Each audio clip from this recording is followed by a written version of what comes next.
అమెరికాలో జరిగినటువంటి ఒక సంస్థ ఇచ్చినటువంటి వార్త ఆధారంగా మనకి దీంట్లో వచ్చింది. ఏంటది? సెక్యూరిటీ అండ్ ఎక్స్చేంజ్ కమిషన్ అని SEC అంటారు దాన్ని, అమెరికా సంస్థని. వాళ్ళు నేను బయట పెట్టాను. అదాని అన్న ఆయన, వీళ్ళ సంస్థ Adani green energy India AGEA అంటారు సంస్థ. వీళ్ళు ఇందులో అక్రమాలకు పాల్పడ్డారు అని అమెరికా సంస్థ బయట పెట్టింది.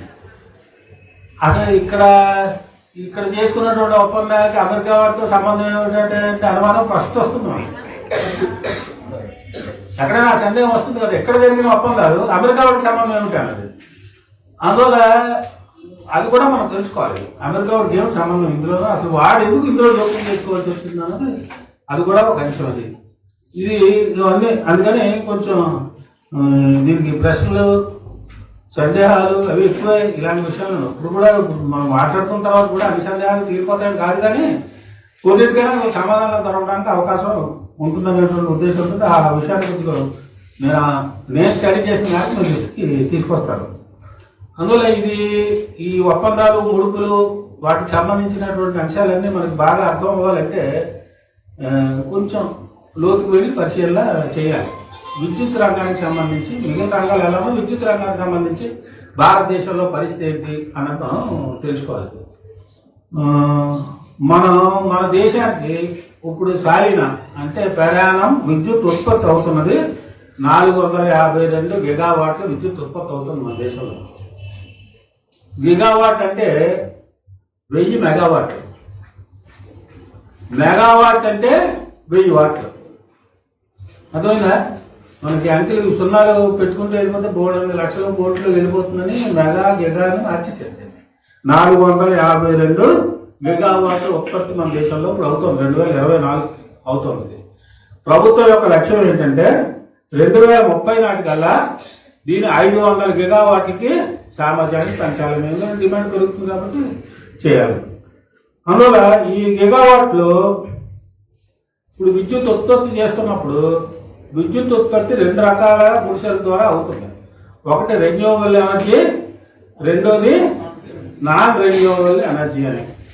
ఇప్పుడు ప్రభుత్వం ఎక్కువ ఫోకస్ ఇస్తున్నది ఏంటంటే నాన్ రెన్యూవబుల్ ఎనర్జీ అన్నది ఇప్పటిదాకా ఉంటుంది. ఇప్పుడు NTPC తయారు చేస్తుంది బొగ్గు ఆధారిత, అలాగే గ్యాస్ ఆధారిత, ఇలాంటివన్నీ కూడా నాన్ రెన్యూవబుల్ ఎనర్జీ.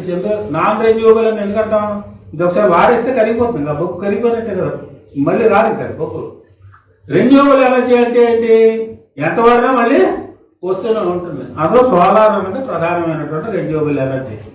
సోలారు ఇప్పుడు ఇవాళ సోలార్ ఎనర్జీ ఉత్పత్తి చేసామనుకోండి, సోలార్ ఎనర్జీతో విద్యుత్ ఉత్పత్తి చేస్తే మళ్ళీ రేపటి మళ్ళీ కొత్త సోలార్ కొత్త అంటే, అందువల్ల ఎండ అన్నది ఎప్పుడు రెన్యూవబుల్. అందువల్ల రెన్యూవబుల్ ఎనర్జీ చేయాలన్నది. రెన్యూవబుల్ ఎనర్జీస్లో సోలార్ ఒకటే కాదు, సోలారు తర్వాత విండ్ గాలి ఆధారిత విద్యుత్, మూడోది హైడ్రో ఎలక్ట్రిక్ ప్రాజెక్ట్స్ నీరు, మూడోది బయో ఎనర్జీ అంటారు కదా, చెత్త నుంచి తయారు చేసేది, చెత్త అంతా వేస్ట్ చేసి బయో ఎనర్జీ మూడోది. నాలుగోది ఐదోది, ఒకటి సోలారు, 2 విండు, 3 హైడ్రో, 4 బయో, ఐదోది జియో థర్మల్ అని భూమిలోనే కొద్ది వేడిగా ఉండేటువంటి ప్రదేశాలు ఉంటాయి. మన దేశంలో తయారవట్లేదు కానీ అలాంటి వేడి నుంచి కూడా రెన్యూవబుల్ ఎనర్జీ కింద విద్యుత్తును ఉత్పత్తి చేస్తారు. ఇలాంటి రెన్యూవబుల్ ఎనర్జీని ఎక్కువగా ప్రోత్సహించాలి అన్నది కేంద్ర ప్రభుత్వం యొక్క విధానం. ఆ విధానం మంచిదే, ఎందుకంటే అనేక దేశాలు రెన్యూవబుల్ ఎనర్జీని ప్రోత్సహిస్తున్నారు. దీనికి అనేక కారణాలు ఉన్నాయి. నాన్ రెన్యూవబుల్ ఎనర్జీ తయారు చేస్తే అవి అలా కరిగిపోతూ ఉంటాయి, బొగ్గు నిల్వలన్నీ అయిపోయాయి అనుకోండి, విద్యుత్ ఉత్పత్తి ఎలా అవుతుంది తర్వాత మన దేశంలో. అందులో దానికంటే రెన్యూవబుల్ ఎనర్జీకి వెళ్ళాలి. రెండోది నాన్ రెన్యూవబుల్ ఎనర్జీతో వాతావరణం కలుషితం అవుతుంది, కాలుష్యం వస్తుంది, పర్యావరణ సమస్యలు వస్తాయి. కానీ రెన్యూవబుల్ ఎనర్జీతో పర్యావరణ సమస్యలు ఏమి ఉండవు. సోలార్ విద్యుత్ అనుకోండి, ఏ పర్యావరణ సమస్య ఉండదు, ఏ కాలుష్యం ఉండదు. అందువల్ల అన్ని రకాలుగా లాభదాయకం. రెండోది ఫ్రీ కూడాను, రా మెటీరియల్ ఫ్రీ కదా సోలార్కి, విండ్కి ఫ్రీయే, మనం ఖర్చు పెట్టక్కర్లేదు. అందులో రా మెటీరియల్ ఫ్రీగా వస్తుంది కాబట్టి ఇలాంటి విద్యుత్ ఉత్పత్తి చేయాలి అన్నది ప్రభుత్వం యొక్క విధానం. కేంద్ర ప్రభుత్వం 2020లో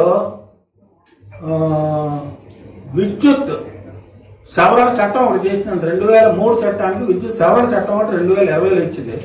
ఆ చట్టంలో కూడా రెన్యూవబుల్ ఎనర్జీని మనం ప్రోత్సహించాలి అని రాబోయే కాలంలో మన దేశీయ అవసరమైనటువంటి మొత్తం విద్యుత్తులో కనీసం 50% రెన్యూవబుల్ ఎనర్జీ ద్వారా చేయాలి అనేది వాళ్ళు టార్గెట్ కింద పెట్టుకున్నారు. ఇది మంచిది. అది ఫస్ట్ పాయింట్. అందువల్ల ఇప్పుడు ప్రభుత్వం ఏంటంటే మనం ఇప్పుడు అవసరాలు 452 గిగావాట్లు ఉంది, దాన్ని 500కి పెంచాలి. కాబట్టి దీనికి తగ్గట్టుగా మనం ప్రణాళికలు రూపొందించుకోవాలి అన్నది ప్రభుత్వం ఉన్నది నిర్ణయం చేసింది. రైట్. ఇది ఫస్ట్ పాయింట్. ఈ లక్ష్యాన్ని చేరుకోవడానికి ప్రభుత్వం ఏం చేసిందంటే రెన్యూవబుల్ ఎనర్జీ కదా, రెన్యూవబుల్ ఎనర్జీలో ప్రధానమైనటువంటి ఎనర్జీ మళ్ళీ సోలార్ ఎనర్జీ. విండ్ అవన్నీ తక్కువ ఉత్పత్తి అవుతుంది. సోలార్ ఎనర్జీ ప్రధానం కాబట్టి దీనికి ప్రత్యేకమైనటువంటి కార్పొరేషన్ ఒకటి ఏర్పాటు చేసింది కేంద్ర ప్రభుత్వం. ఇది ఎప్పుడు 2011లోనే చేసింది. 2003లో అప్పుడు వాజ్పేయి గారు ఎన్డీఏ ప్రభుత్వం ఉన్నప్పుడు విద్యుత్ చట్టం చేశారు. 2011లో solar energy corporation of India అని ఒక సంస్థను ఏర్పాటు చేశారు. అది పెద్ద ఆ సంస్థ ఏర్పాటు చేస్తున్నప్పుడు సెక్షన్ 8 అంటారు దాన్ని, అంటే లాభ నష్టాలు లేనటువంటి సంస్థ కింద దాన్ని ఏర్పాటు చేశారు 2011లో. అంటే ఇది ప్రజలకి రాష్ట్రాలకు సరఫరా చేయడం కదా, కేంద్ర ప్రభుత్వ సంస్థ, ఇది ప్రభుత్వ రంగ సంస్థ. SECA అంటారు, సెక్కి అంటారు, అది కూడా పేపర్లో వస్తుంది కదా. ఈ సంస్థ ఎందుకు ఏర్పాటు చేసిందంటే రాష్ట్రాల అవసరాలకి తీర్చడానికి విద్యుత్ని గ్రిడ్ ద్వారా సరఫరా చేయడం అనేది దీని లక్ష్యం. ఇది వాళ్ళు ఏర్పాటు చేశారు 2011లో. దీని తర్వాత ఏం చేశారంటే నరేంద్ర మోడీ ప్రభుత్వం అధికారంలోకి వచ్చిన తర్వాత 2015లో దీన్ని చట్టాన్ని సవరణ చేసి ఇది లాభాలు వచ్చేటువంటి చట్టం కింద కంపెనీ యాక్ట్లో అమెండ్మెంట్ చేసి 2013 కంపెనీ యాక్ట్ ఒకటి ఉందా, 2013 కంపెనీ యాక్ట్ ప్రకారం ఇది లాభాలతో నడిచేటువంటి సంస్థ కింద కూడా పనిచేయాలని సవరణ చేశారు. ఆ రకంగా 2015-16లో ఇది కొత్తగా ఈ SECA అనేది కొత్త రూపం తీసుకుంది. దీని ఇంకా పేరు మార్చి ఏం చేశారంటే ప్రభుత్వం ఇప్పటికీ SECA అంటాం కానీ మనం దీని పేరు వారు మార్చారు. Solar energy renewable energy corporation of India అని రెకి అని మార్చారండి, RECA వాళ్ళ తర్వాత. అయితే ఇప్పటికీ వారిలో SECA అనే ఉంది మనకి. ఇది కేంద్ర ప్రభుత్వ సంస్థ, నవరత్న కంపెనీ. అది బాగా లాభాలతో నడుస్తున్నటువంటి కంపెనీ. ఎందుకంటే లాభాలు సంస్థగా ఉండాలని చట్ట సవరణ చేశారు కదా వాళ్ళు నరేంద్ర మోడీ ప్రభుత్వం 2015-16లో. అందువల్ల నవరత్న కంపెనీ కింద ఉంది. వీళ్ళు ఏం చేశారంటే ఇక్కడ నుంచి అసలు స్టోరీ మనకు మొదలవుతుంది. ఇదంతా చిన్నది బ్యాక్గ్రౌండ్. అసలు స్టోరీ ఏంటంటే వీళ్ళు 2019లో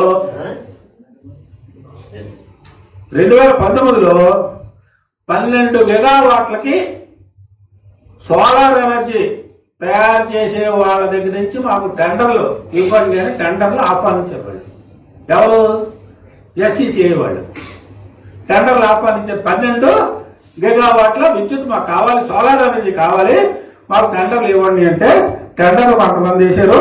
అందులో 2 టెండర్లు ఫైనలైజ్ చేశారు వీళ్ళు. 2 టెండర్లు ఎవరు?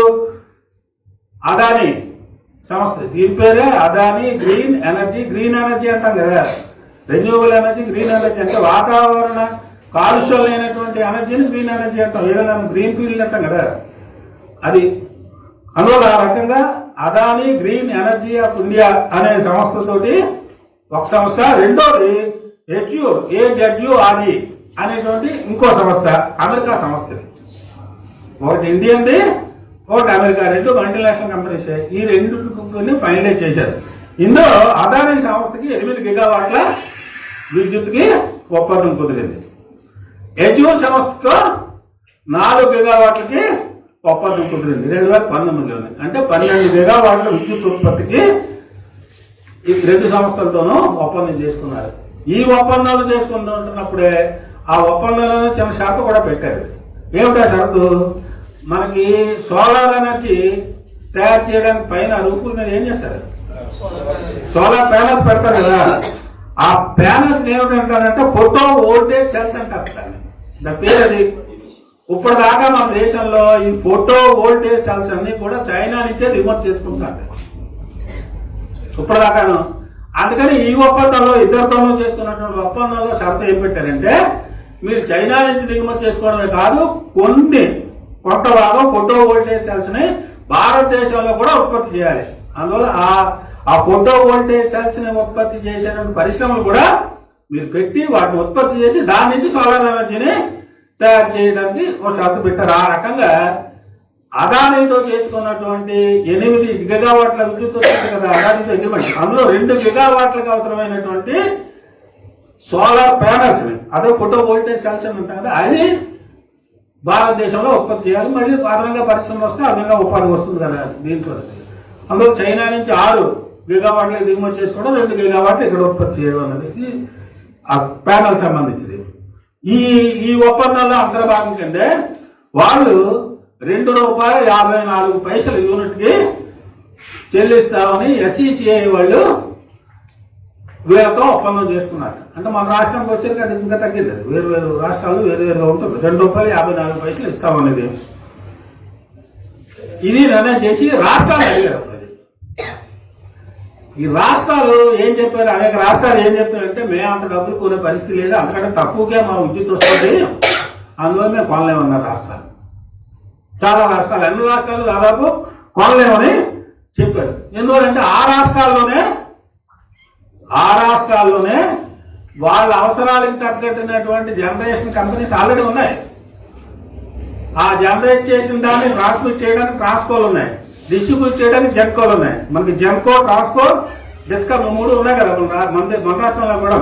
ఆ రకంగా అన్ని రాష్ట్రాలకి సంబంధించినటువంటి అవసరాలు ఉన్నాయి. ఉదాహరణకు మన రాష్ట్రాన్ని తీసుకుంటే మన రాష్ట్ర అవసరాలు ఎక్కువ భాగం మన రాష్ట్ర పరిధిలో తయారవుతున్నటువంటి విద్యుత్ ఉత్పత్తి ద్వారానే జరిగిపోతున్నాయి.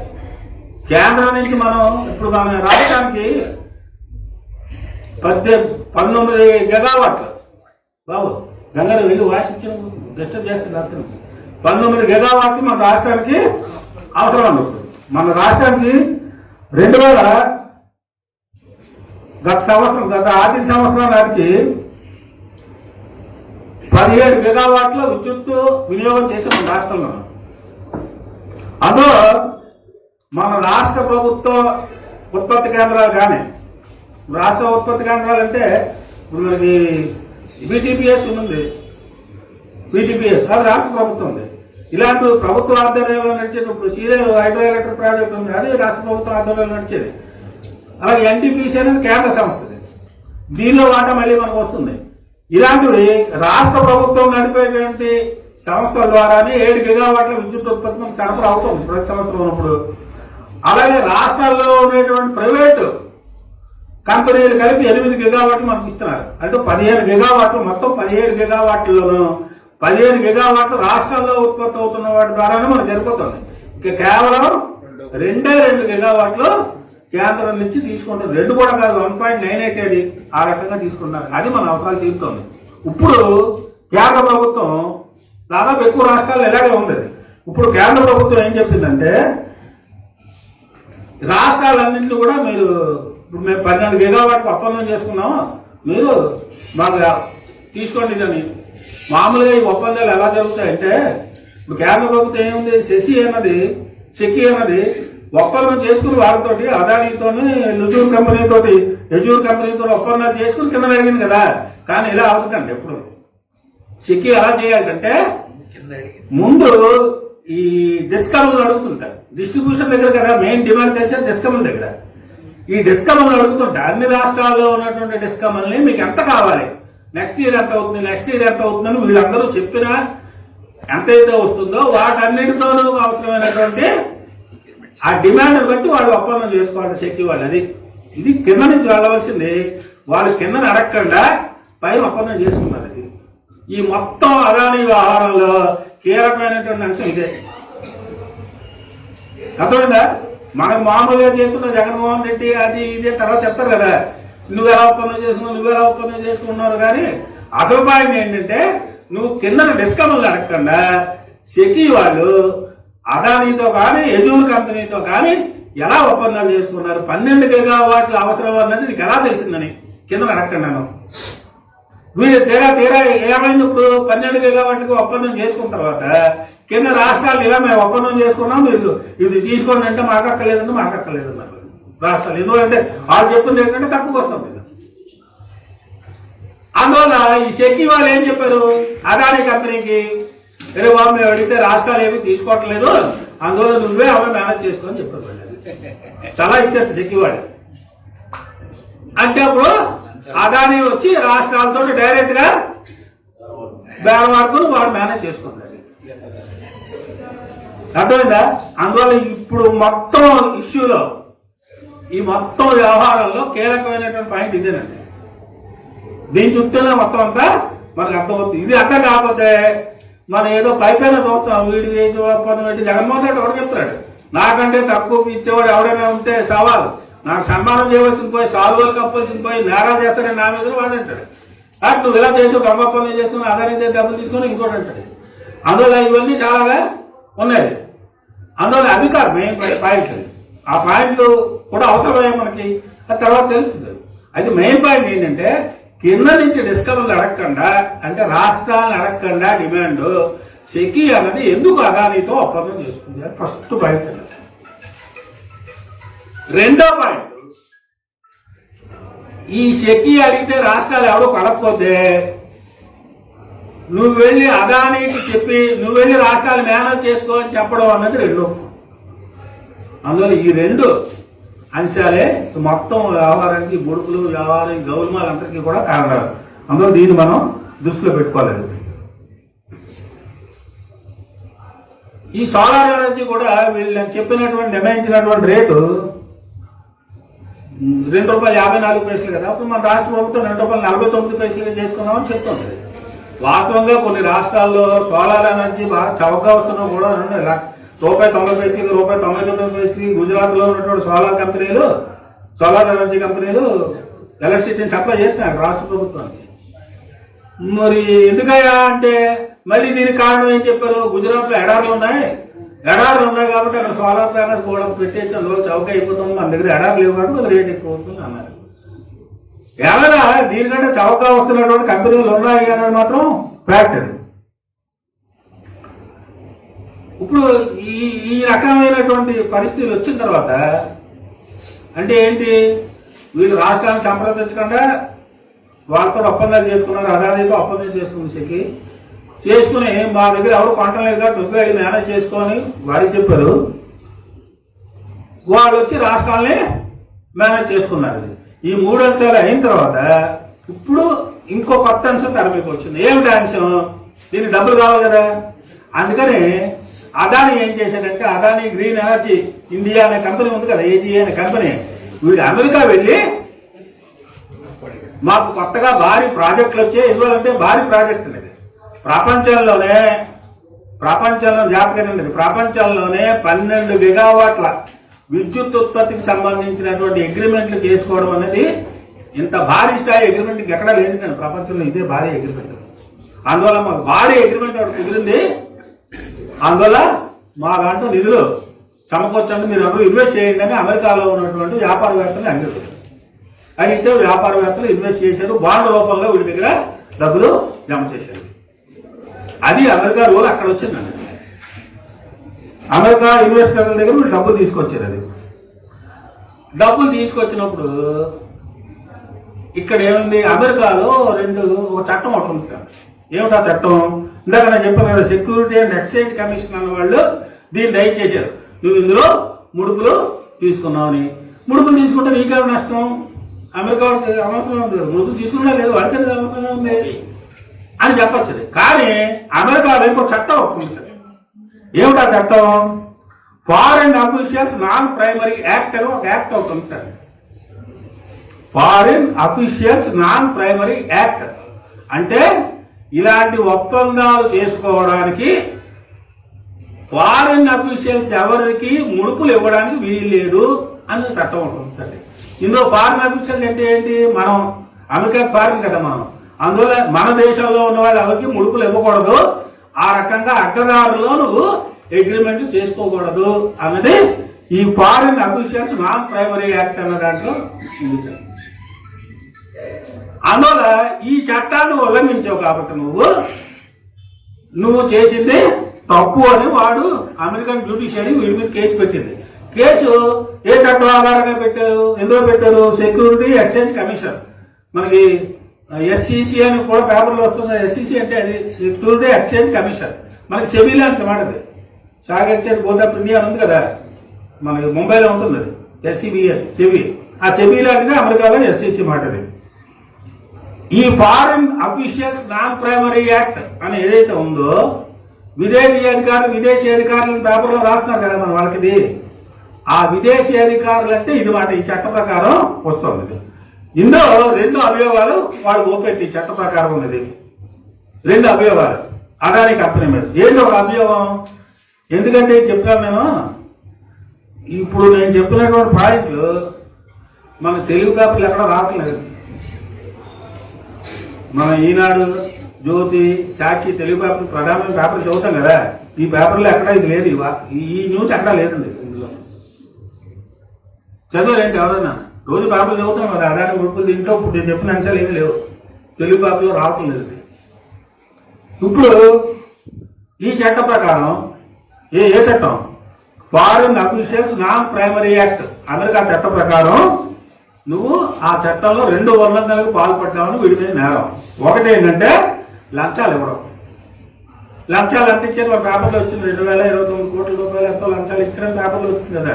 అది రఫ్ ఫిగర్, అది ఎగ్జాక్ట్ ఫిగర్ తర్వాత తెలుస్తుంది. వాడికి వచ్చిన సమాచారం మేరకు, అమెరికా స్టాక్ ఎక్స్చేంజ్ కమిషన్కి వచ్చినటువంటి సమాచారం మేరకు వాడు ఏం చెప్పాడు. అందులో లంచాలు ఇవ్వడం అని ఒక నేరం. రెండో నేరం ఏంటంటే ఈ లంచాలు ఇవ్వడాన్ని దాచిపెట్టి నువ్వు పెట్టుబడులు సేకరించావు. ఇది రెండో నేరం. 2 నేరాలకు నువ్వు పాల్పడ్డావని వీడి మీద అభియోగాలు మోపారు. దీంతో పాటుగా వీడేం చేసేది, ఈ అభియోగాలు మోపిన తర్వాత ఈ SEC అని ఉంది కదా, సెక్యూరిటీ అండ్ ఎక్స్చేంజ్ కమిషన్, వీళ్ళు విచారణ చేయకుండా అదాన్ని అక్కడ కూడా మేనేజ్ చేయబోయేట్టు.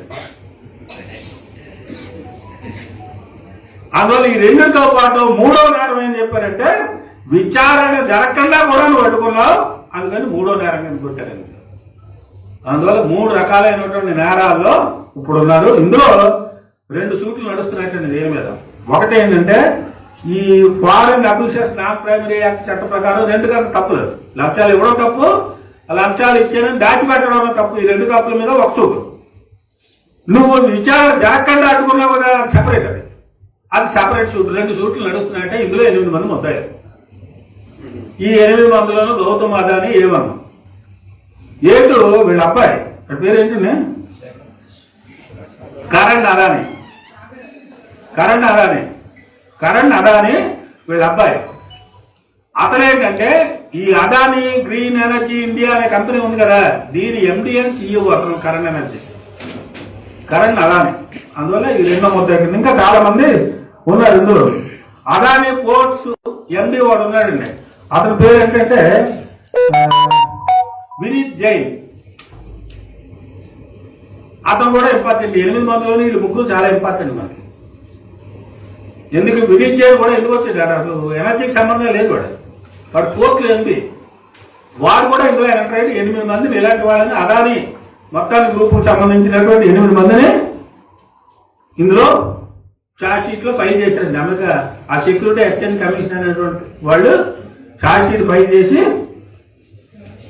పెట్టి అందులోనే ఒకటి రాశారు. ఏంటి ఆ ఛార్జ్ షీట్ లో రాసిందంటే 2019-24 మధ్య ఆంధ్ర రాష్ట్రంలో ఉన్నటువంటి ఒక ప్రముఖ స్థానంలో ఉన్నటువంటి ఫారిన్ అఫీషియల్ కి వీళ్ళు ముడుపులు ఇచ్చారు అని అందులో రాశారు. ఆ ఫారిన్ అఫీషియల్ ఎవరు అంటే, నా పేరు రాయలేదు కదా జగన్ అంటాడు. నువ్వు కాకపోతే ఇంకా ఉన్నత స్థానంలో ఉన్నవాడు వాడు అంటాడు. ఏదైనా జగన్ అన్నది ఎప్పుడైతే, కానీ అది ఎక్కడ పేరు రాయలేదు కదా అని వాడు అంటాడు. కానీ ఫారిన్ అఫీషియల్ అనేటువంటి పేరు వాళ్ళు రాశారు స్పష్టంగా. ఉన్నత స్థానాల్లో ఉన్నాడు. ఆ పీరియడ్ కూడా రాశారు. 2019-24 మధ్యలో అధికారంలో ఉన్న వాళ్ళకి ఇచ్చినది. ఇది వాళ్ళకి ఎలా తెలిసిందంటే, వీడికే ఎంత ఇచ్చినట్టు మొత్తం 2000 చిల్లర కోట్లు ఇచ్చారు కదా, అందులో 1500 కోట్లు ఎంతో వీళ్ళకి ఇచ్చారు. మిగిలినటువంటి వాళ్ళు కూడా ఇచ్చారండి కొంతమందికి.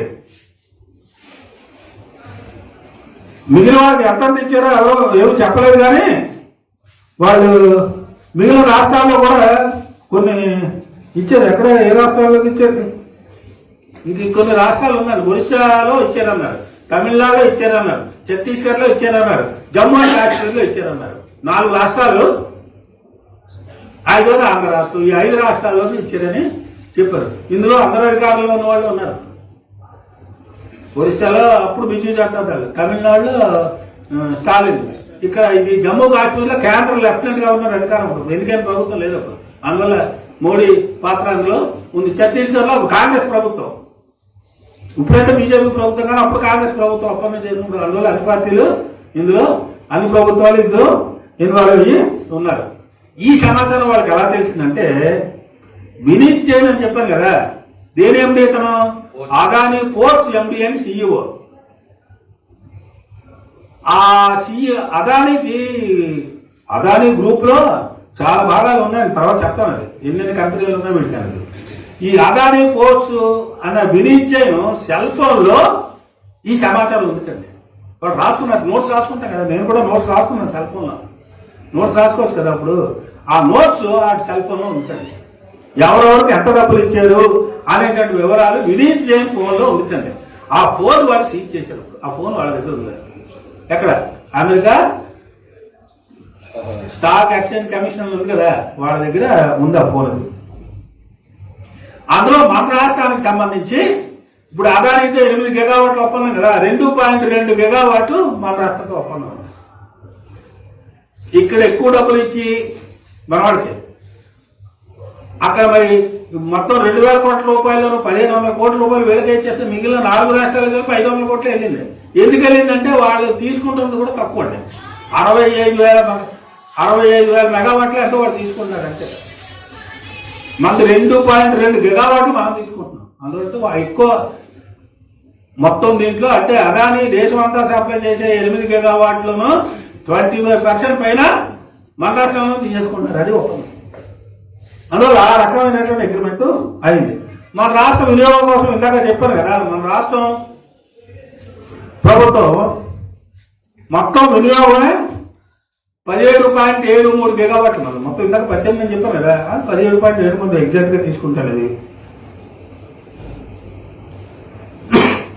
ఇప్పుడు జగన్మోహన్ రెడ్డి గారు చెప్తున్న వాదన ఏంటంటే, అది కరెక్ట్ వాదన కూడాను.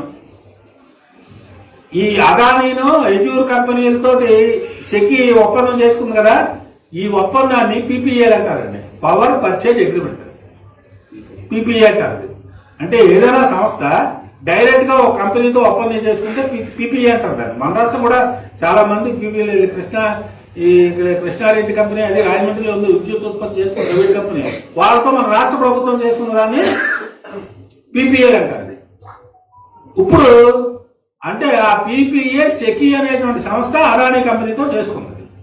మరి సెకీ నుంచి మన రాష్ట్ర ప్రభుత్వం చేసుకుంది కదా, దీన్ని ఏమంటారు? దీన్ని పీపీఏ అంటారు, పవర్ పర్చేజ్ అగ్రిమెంట్ అంటారు.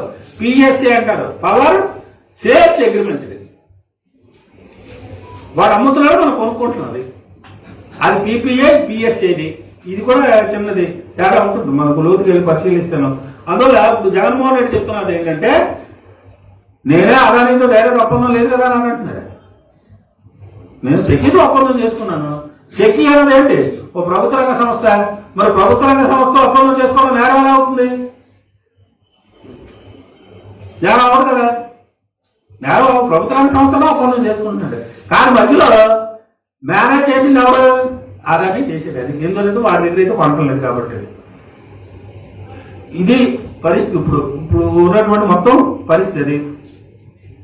ఇప్పుడు కొంతమందికి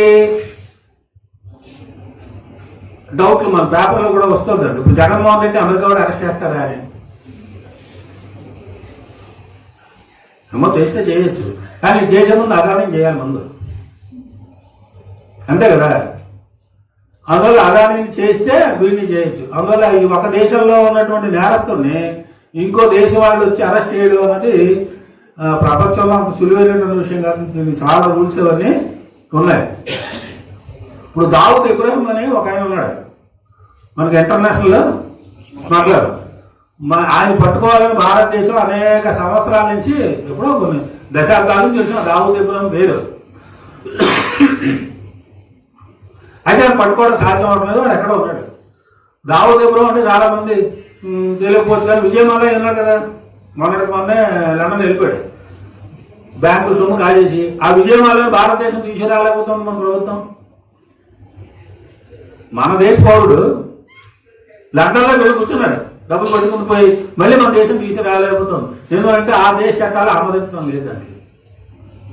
అందువల్ల ఒక దేశంలో ఉన్నటువంటి నేరస్తుల్ని విజయమాలయే కాదు, నీరవ్ మోడీ ఇలాంటి వాళ్ళు ఉన్నారు కదా, ఇంకా కొంతమంది నేరస్తులు ఇలాంటి వాళ్ళు బ్యాంకులు ఉన్నారు, ఎక్కడ వెళ్ళిపోయిన వాళ్ళు వాళ్ళని తీసుకురావడం అనేది అంత సాధ్యమైనటువంటి పని ఏమి కాదు ఇది.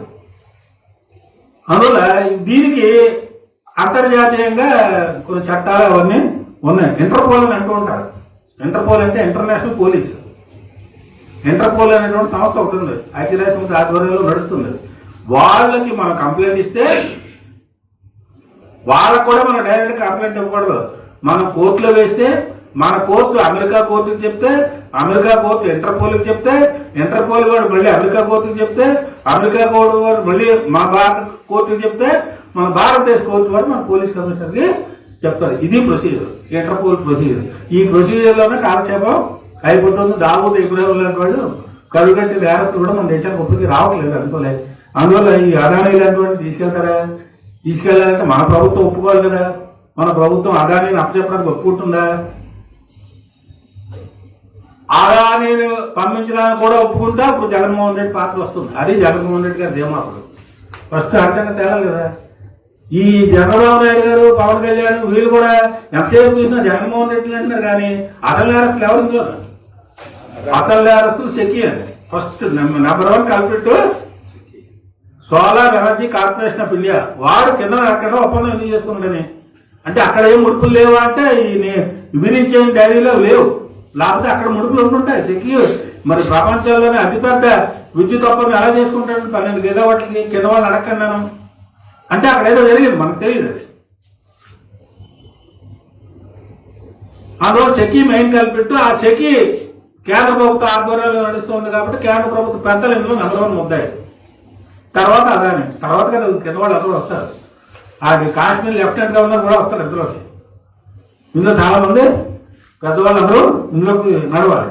అందువల్ల ఇవి చాలా సందర్భాలు ఉన్నాయి. మనకి వోక్స్ వ్యాగన్ అనేది ఒక కంపెనీ ఒకటి ఉందండి ఇక్కడ అంగనపూడి దగ్గర ఎవరో పెడతా ఉంటున్నారు.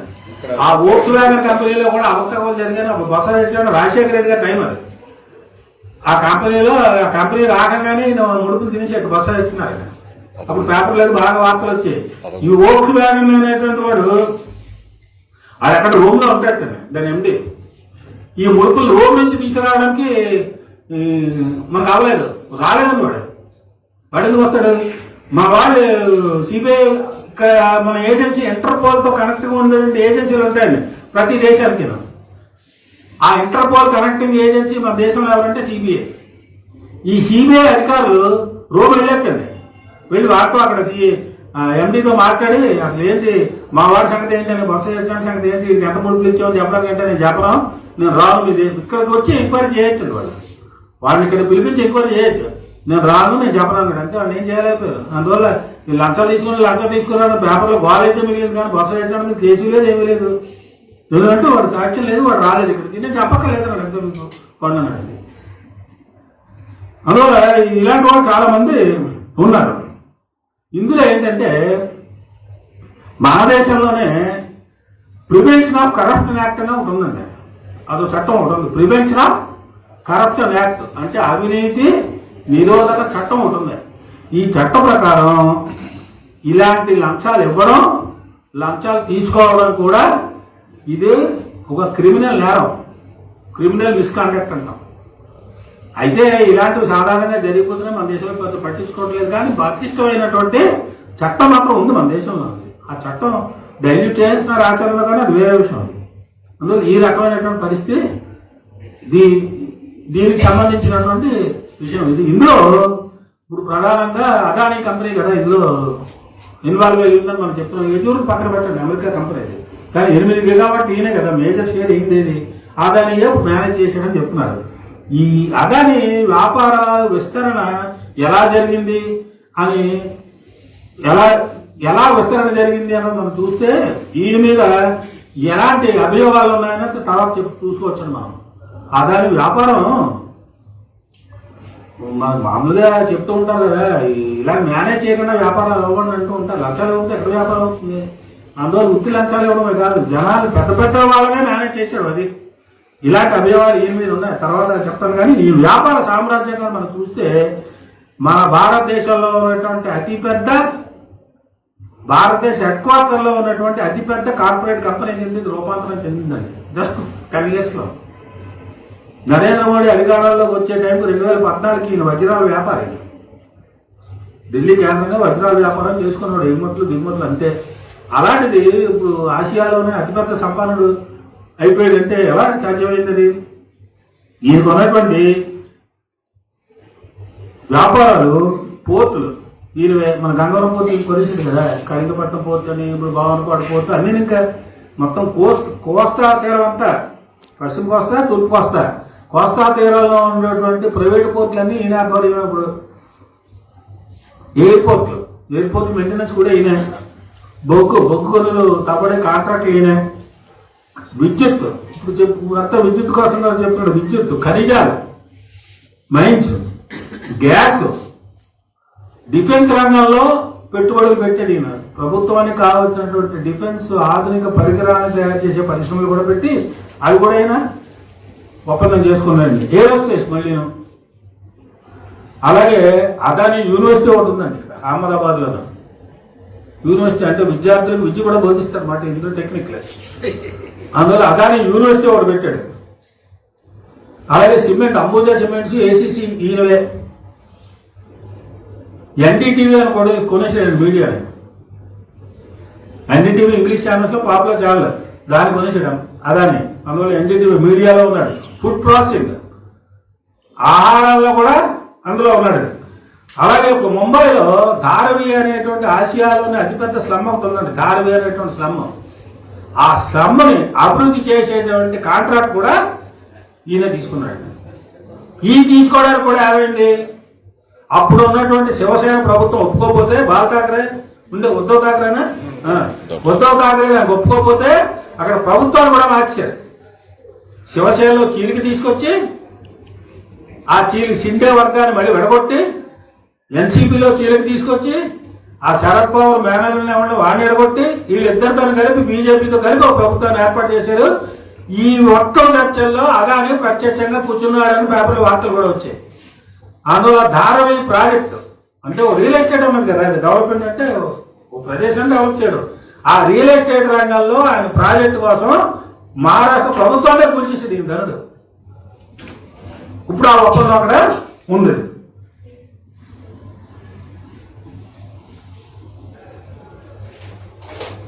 అలాగే ఇంకా కొన్ని రైల్వే ప్రాజెక్ట్స్ కూడా ఇంకి కాంట్రాక్ట్లు ఉన్నాయి దేశంలో. అందువల్ల ఇలాంటి ప్రాజెక్టులన్నీ ఇంకి భారతదేశంలో ఉన్నాయి. విదేశాలకు సంబంధించి ఇంకా ఇది ఒకటే కాగలేదు. బహుళజాతి సంస్థ అంట కదా, బహుళజాతి సంస్థ అంటే ఒక దేశంలో ఉంటే బహుళజాతి సంస్థ కాదు, ఇంకా చాలా జాతుల్లో ఇది ఉంది. శ్రీలంక, బంగ్లాదేశ్, టాంజానియా, కెన్యా అంటే ఆఫ్రికా ఖండం, Australia, Philippines, Israel, Vietnam, Nepal, Bhutan, Indonesia, ఇలాంటి అనేక దేశాల్లో చాలా పెద్ద పెద్ద కాంట్రాక్ట్లు ఉన్నాయి, పెద్ద పెద్ద ఒప్పందాలు. ఆస్ట్రేలియాలో అయితే రైల్వే ప్రాజెక్టే టేకప్ చేసేటండి, రైల్వే ప్రాజెక్టే ఆస్ట్రేలియాలో అదాన్ని కడుతున్నట్టు.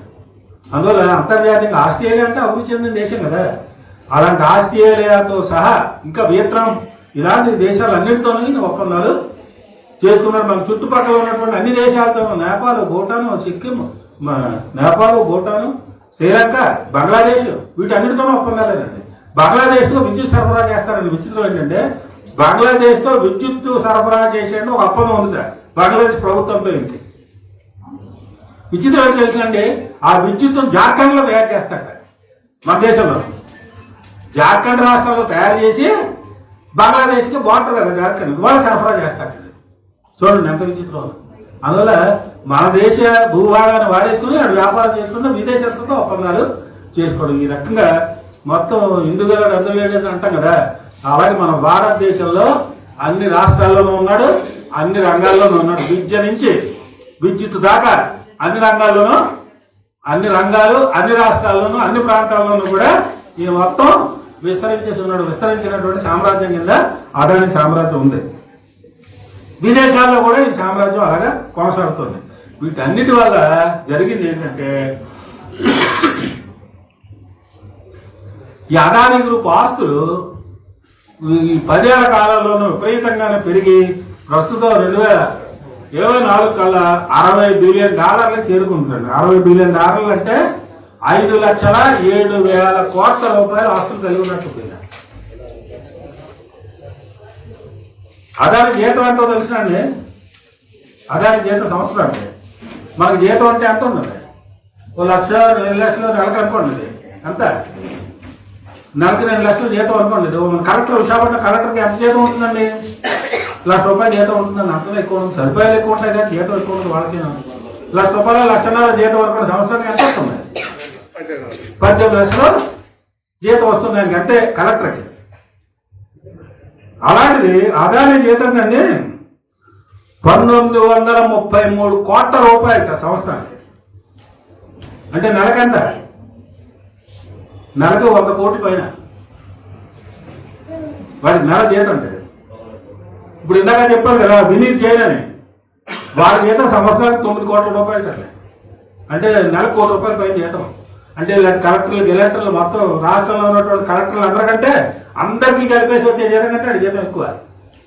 అంటే అంత పెద్ద జీతాలు పొందుతున్నారు. ఎక్కడి నుంచి వచ్చిందంటే అక్రమంగా సంపాదించినటువంటి సొమ్ములు. అక్రమం ఎందుకంటామంటే ఈయనకి ఎంత వ్యాపార సామ్రాజ్యం విస్తరణందో అంతలాగా ఈయన మీద వివాదాలు కూడా ఉన్నాయి, అభియోగాలు కూడా ఉన్నాయి. అన్ని దేశాల్లోనూ, మన దేశంలో కాదు, మన దేశంలో ఈ అభియోగం ఇంతకుముందే చాలా ఉన్నాయి. ఇంతకుముందే అమెరికా కంపెనీ హిండెన్బర్గ్ అని ఒక సంస్థ ఒకటి నివేదిక తయారు చేసింది. అదాని యొక్క అక్రమాలతో సంబంధించి షేర్ మార్కెట్లో కృత్రిమంగా డిమాండ్ సృష్టించి ఈయన వ్యాపారాన్ని చేసుకుని ఆయన సంపదను ఎలా పెంచేసుకున్నాడు అని ఆయన నివేదిక చెప్పిందండి. హిండెన్బర్గ్ నివేదిక. ప్రభుత్వం దాన్ని పట్టించుకోలేదు. ఇలాంటివి చాలా ఉన్నాయండి. ముంద్రాని మహారాష్ట్రలో ఉన్నటువంటి ముంద్రా పోర్టులో ఈయన పక్కన ఉన్నటువంటి జాగా ఆక్రమించుకున్నట్టండి. ఎవరిది? సెంట్రల్ వేర్ హౌసింగ్ కార్పొరేషన్ వాడిది జాగా ఆక్రమించుకుని అక్కడ ఏదో కట్టేస్తే ఆ సెంట్రల్ వేర్ హౌసింగ్ కార్పొరేషన్ వాడు గుజరాత్ కోర్టులో కేసేస్తే ఆ గుజరాత్ కోర్టు అదానికి అనుకూలంగా ఇచ్చింది తీర్పు. మళ్ళీ వాడు సుప్రీంకోర్టుకి వెళ్తే సుప్రీంకోర్టు అదానీ కంపెనీకి అత్యంత చేసి ఆడు ఫైన్ కూడా వేసిందండి. నువ్వు ఆ జాగా ఖాళీ చేయని వాడు పెనాల్టీ కూడా వేసింది. అందులో భూ ఆక్రమణలు కూడా ఎంత ఉన్నా చాలదు. అది ఎంతకైనా 36 ఎకరాలు కదా, 32 ఎకరాలు అంతే. అదే చాలా విలువైంది అక్కడది. అంటే భూ ఆక్రమణ కేసు కూడా ఈయన మీద ఉంది. అలాగే బర్మాలో ఇందాక నేను చెప్పిన దేశాలు బర్మా లేదు, మయన్మార్. ఆ మయన్మార్ కోర్టులో అక్కడ మయన్మార్ లో మిలిటరీ కూప్ ఒకటి అయింది ఆ మధ్యనే.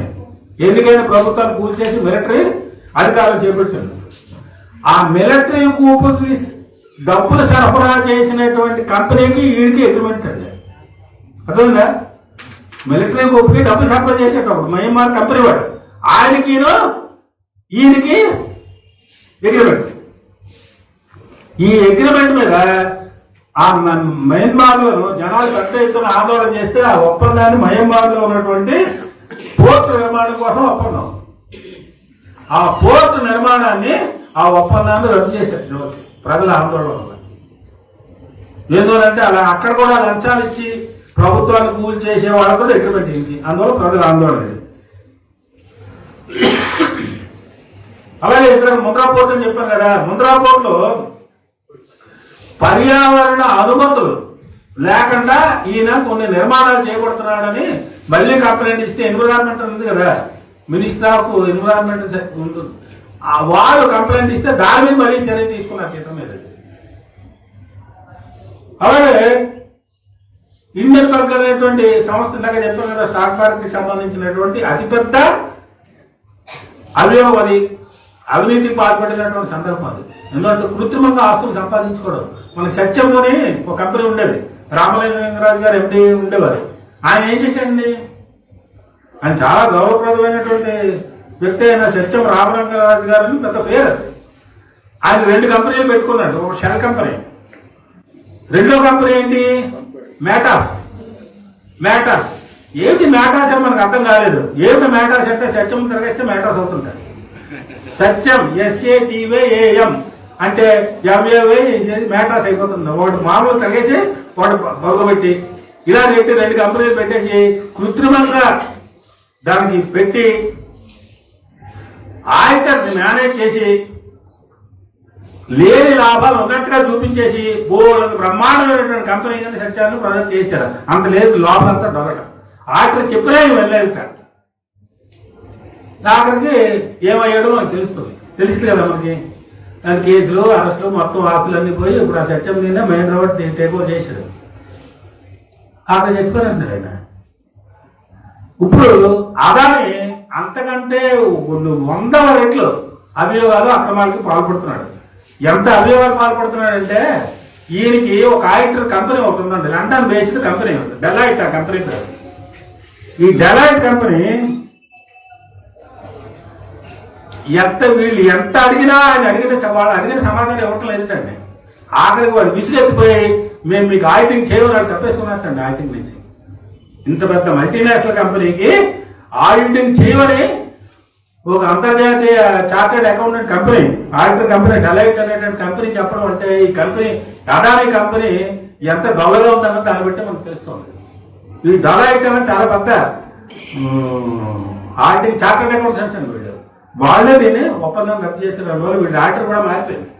సత్యం లాగా సత్యం ఆడిటర్ రాజీ పడి ఏదో చూపించాడు, కానీ వీళ్ళు ఎక్కడ రాజీ పడకుండా మేము అలా చూపించమని వాళ్ళు తప్పేసుకున్నారు. ఇప్పుడు బంగ్లాదేశ్ లో ఇందాక చెప్పాను కదా, జార్ఖండ్ నుంచి సరఫరా చేస్తున్నాడు ఇద్దరు. ఆ సరఫరా చేస్తున్నటువంటి విద్యుత్ ఒప్పందం కూడా ఇప్పుడు ప్రభుత్వం మారింది కదా. ప్రభుత్వం మారిన తర్వాత అది కూడా మళ్ళీ వివాదాల్లో పడింది. అందువల్ల ఇప్పుడు మొత్తంగా చూస్తే మనకి కాంట్రవర్షియల్ వివాదాలు, అభియోగాలు, ఇవన్నీ ఆరోపణలు, ఇవన్నీ అదాని మీద చాలా మోకముడిగా దేశవ్యాప్తంగా ప్రపంచవ్యాప్తంగా అనేక వస్తున్నాయి. ఇవన్నీ ఎలాగ కొట్టుపారేస్తా ఉన్నాయి. మామూలుగా చిన్న అభియోగం ఎవరి మీదైనా చిన్నది, ఇదిగో ఈ రకంగా డబ్బులు తిన్నాడు అని చెప్తేనే మన దేశంలో ఎన్ఫోర్స్మెంట్ డైరెక్టరేట్, సిబిఐ ఇలాంటి వాళ్ళందరూ రంగంలో దిగిపోయి అరెస్ట్ చేస్తారు కదా. అయిందో లేదో తెలియనటువంటి అరవింద్ కేజ్రీవాల్ని, జార్ఖండ్ ముఖ్యమంత్రి సోరెన్, ఇలాంటి వాళ్ళందరినీ అరెస్ట్ చేశారు కదా. ఏ ఆధారాలు లేకుండా అరెస్ట్ చేశారు వాళ్ళని. దీనిలో తర్వాత సుప్రీంకోర్టు కూడా చెప్తుంది నీ దగ్గర ఆధారాలు ఏమున్నాయో ఉదయాలున్నాయి. అలాంటి దీన్ని ఆధారాలు ఉండి అంతర్జాతీయ సంస్థలే మరి అభియోగాలు ఆధారాలతో సహా చూపించి ఇన్ని డబ్బులు తినేశారు. అలాగే హిండెన్బర్గ్ నివేదిక ఇచ్చింది. ఇప్పుడు అమెరికన్ ఆ కంపెనీ చెప్పింది కదా, సెక్యూరిటీ అండ్ ఎక్స్చేంజ్ కమిషన్ అనేది ఆధారాలతో సహా లేదు, లంచాలు ఇచ్చాడు, మా చట్టాలను ఉల్లంఘించాడు, లంచాలు ఇవ్వడమే కదా లంచాలు ఇచ్చాడు చెప్పలేదు, తిరిగి మా ఎంక్వైరీని అడ్డుకోనాడని చెప్తే మరి మన దేశ పరువు ఏమవ్వాలని లేదు కదా. దేశ పరువు ప్రతిష్ట పెరుగుతుందా దిగజారుతుందా? దిగజారేటువంటి పనులు ఇవన్నీ. కానీ విచిత్రం ఏంటంటే ఇప్పటికీ ఆర్ఎస్ఎస్ వాళ్ళు వాట్సాప్లో అక్కడ పోస్టులు వస్తూ ఉంటాడు. మా ఫ్రెండ్ కొంతమంది ఆర్ఎస్ఎస్ వాళ్ళు ఉన్నారు, పెట్టారు ఒకటి, ఒక పోస్ట్ పెట్టాడండి. నాకు అసలు ఇలా కూడా ఆలోచించచ్చా అన్నది ఆశ్చర్యం వేసిందండి. ఏమిటి పెట్టాడు తెలిసిన అండి, అమెరికా ప్రపంచంలోనే బాగా అగ్రస్థానంలో ఉంది, అభివృద్ధి చెందినటువంటి దేశం, వీళ్ళతో ఎవరు పోటీ పడకూడదని అమెరికా వాడు కుట్రలు అని రాశాడు. ఫస్ట్ బాగుంది లేకున్నాను నేను, అదే కదా మనం చెప్పాం అమెరికా సామ్రాజ్యవాదం అని. తర్వాత ఏం చెప్పాడు, వాళ్ళతో పోటీ పడేటువంటి సంపన్న సంస్థలేమి ప్రపంచంలో ఎదగనవరు వాళ్ళు అంటారు. ఇది వాదం లేకున్నా. అందుకని చైనాలో వాడు ఎవడో ఒకటి అభివృద్ధి అయితే వాడిని బదనాం చేసి పక్కన దోశారు అన్నాడు. అది అవునో కాదో మనకు తెలియదు. ఇప్పుడు భారతదేశంలో అదాని అత్యంత సంపన్నమైన కింద ఎదుగుతుంటే వాళ్ళ పోటీ కింద ఎక్కడ వస్తాడోనని అదానిని బదనాం చేయడానికి వీళ్ళు అన్నీ చేస్తారు అమెరికా కంపెనీలు అని చెప్తుంటే అసలు ఇలా కూడా ఆలోచించచ్చా అన్నది అనిపిస్తుంది మనకి. అందువల్ల నేరాలు చేసింది లేదు, నేరాలు చేయలేదు అంటే నేరాలు చేయలేదని ఒప్పుకోను. నేరాలు చేయలేదు అని ఒప్పుకోవాలంటే ఈ సెకీ అనేటువంటి సంస్థ, సోలార్ ఎనర్జీ కార్పొరేషన్ ఇండియా అనేటువంటి సంస్థ రాష్ట్ర ప్రభుత్వాలు అడగకుండా 12 గీగావాట్లకి ఒప్పందం ఎందుకు చేసుకుంది అన్నది ఫస్ట్ ప్రశ్న వస్తుందండి. ఈ ఒప్పందం వెనకాల ఏ శక్తులు ఉన్నాయన్నది వస్తుంది నేరుగా ప్రశ్న. సెకీ అనేది ఏ శక్తి వెనకాల, లేకపోతే వాడు ఒప్పందం చేసుకోవాలి కదా, ఏ శక్తి ఉంటుంది వెనకాల? బీజేపీ నరేంద్ర మోడీ అని అంటాడు, అమిత్ షా అని ఉంటాడు, అంతే కదా. అందులో వాళ్ళ సంగతి తేడాలి. రెండోది, ఈ సెకీ మన ఆంధ్ర రాష్ట్రాలతో సెకీ కదా ఒప్పందం చేసుకున్నది. ఒప్పందాలు చేసుకునేవాడు మాట్లాడకుండా అదాని పంపించి నువ్వు వెళ్ళి మేనేజ్ చేసుకొని అంటే అర్థం అంటే ఏంటండి, దేశం అంతా నువ్వు దున్నేసుకో, అవినీతిమయం చేసేయి, నీకు ఉన్నటువంటి మేనేజ్ చేసేటువంటి పవర్స్ ఉన్నాయి కదా, టాలెంట్స్ ఉన్నాయి కదా, ఆ టాలెంట్స్ నువ్వు అందరినీ అవినీతి పని కింద మార్చి అని చెప్పడం తప్ప నీకు ఇదేముందండి. అందువల్ల ఏ రకంగా చూసినప్పటికీ కూడా అదాని అన్నది ఒక విద్యుత్ ఒప్పందం ముడుకులు అన్నది కాదండి. ఈయన చాలా గడపాటి, ఈయన చాలా దేశాల్లో విద్యుత్ ఒప్పందాలు కాదు, శ్రీలంకలో పోర్టులు కట్టాడండి, శ్రీలంకలో కొలంబోలో పోర్టు ఒకటి కడుతున్నాడు, అది వివాదాల్లో ఉంది, అక్కడ కూడా మేనేజ్ చేశాడండి. విచిత్రం ఏంటంటే 7-8 దేశాలకి నరేంద్ర మోడీ అదాని కలిసి వెళ్ళారండి ఈ ఒప్పందం చేసుకోవడానికి. ఆస్ట్రేలియా ప్రభుత్వం మీద డైరెక్ట్ గానే శ్రీలంక ఆస్ట్రేలియా ప్రభుత్వాల మీద నరేంద్ర మోడీ ఇన్ఫ్లుయెన్స్ చేసి అదాని కాంట్రాక్ట్ ఇప్పించారండి.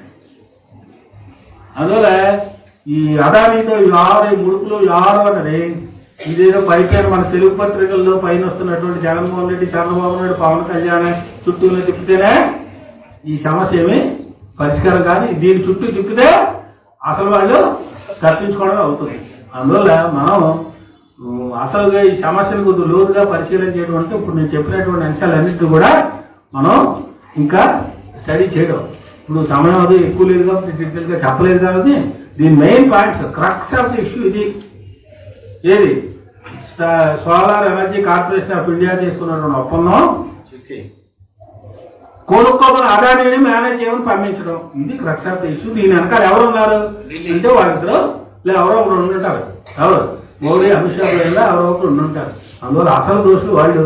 ఈ అసలు దోషులు వదిలేసి మన కింద పైపైన వాడిని పట్టించుకుంటే ఒకరి మీద ఒకరు ఆరోపణలు చేసుకుని చివరికి బస్సు చేర్చాలని ఓక్స్ వ్యాన్ నుంచి తప్పించుకున్నట్టుగా అసలు వాళ్ళందరూ పక్కకు పోతుంది. ఏమి కొన్నాడికి హడావుడి పేపర్లు, వార్తలు, న్యూస్లో మనం నాటకాలు చూడడం తప్పించి ఇంకేమీ మిగలదు. అందువల్ల మనం main crux of the issue ఏదైతే ఉందో దాన్ని అసలు విషయాన్ని పట్టుకుని ఆ రకంగా ఒత్తిడి తీసుకురాగలిగితే, ప్రజా చైతన్యం పెంచగలిగితే, మాదేదో నీతివంతమైన పాలన అంటున్నారు కదా, ఏమి నీతివంతం ఇది? ఇన్ని కుంభకోణాల్లో ఉన్న వాటిని నువ్వు వెనకేసుకున్నావే నీ అవినీతి తాకడం. నువ్వు నీదైతే ఇంత అవినీతి అదాని అవినీతి కూడా అయితే అవినీతి కూడా మీద యాక్షన్ తీసుకున్నావు. ఏ ఆధారాలు లేని చిన్న మీద ఈడీ రేట్స్, సిబిఐ రేట్స్ అన్నప్పుడు అదాని మీద ఎందుకు రేట్స్ చేయవు? నువ్వు చేయొచ్చు ఈజీగాను, కానీ చేయగలిగితే ఎందుకంటే వాళ్ళ వరకు కాబట్టి ఈ విషయాలు మనం కొంచెం ఇంకా అవకాశం ఉన్నదాన్ని బట్టి పత్రికల్లో అక్కడ వస్తూ ఉంటాయి కదా, ఇంటర్నెట్లో కూడా దొరుకుతూ ఉంటుంది. ఆ సమాచారాన్ని ఇంకా స్టడీ చేస్తూ మరింత లోతైన అవగాహన కలుగుతుందని మీకు అందరికీ తెలియజేస్తూ సెలవు. Thank you. Welcome to our YouTube channel. Don't forget to like, subscribe and share the videos.